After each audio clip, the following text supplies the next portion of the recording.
Madam Speaker, House Resolution 601 provides for the consideration of two controversial partisan bills and deems the $3.5 trillion reconciliation resolution adopted that strip away local control and add trillions to the national debt. The bill deemed adopted under this rule is S-Con Resolution 14, the $3.5 trillion tax and spending binge that passed the Senate earlier this month.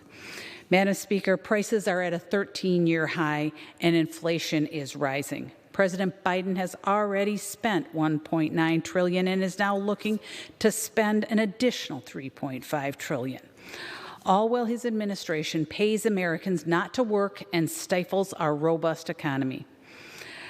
Not only does this budget call for the highest sustained federal spending level in American history, but it also amounts to a whopping $68 trillion over the next decade.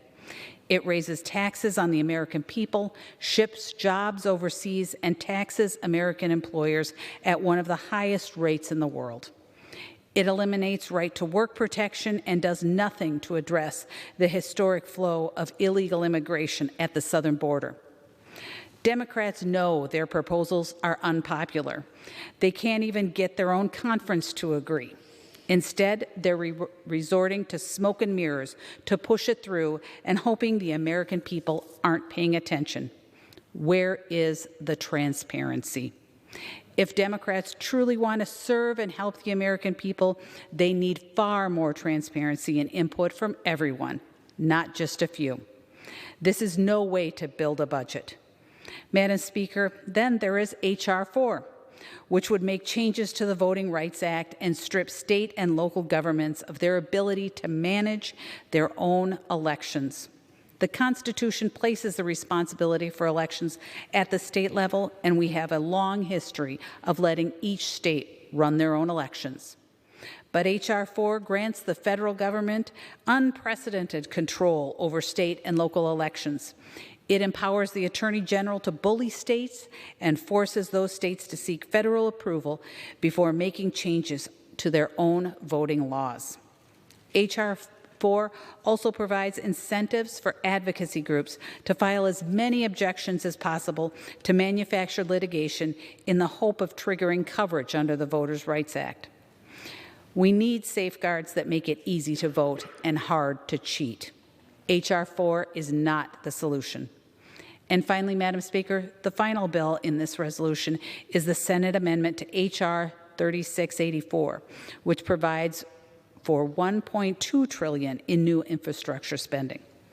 I hate to say it, Madam Speaker, but my Democrat colleagues are using the bipartisan infrastructure framework to force their members to also push through trillions more in their outlandish spending resolution. Our constituents are tired of Washington playing games with their livelihoods.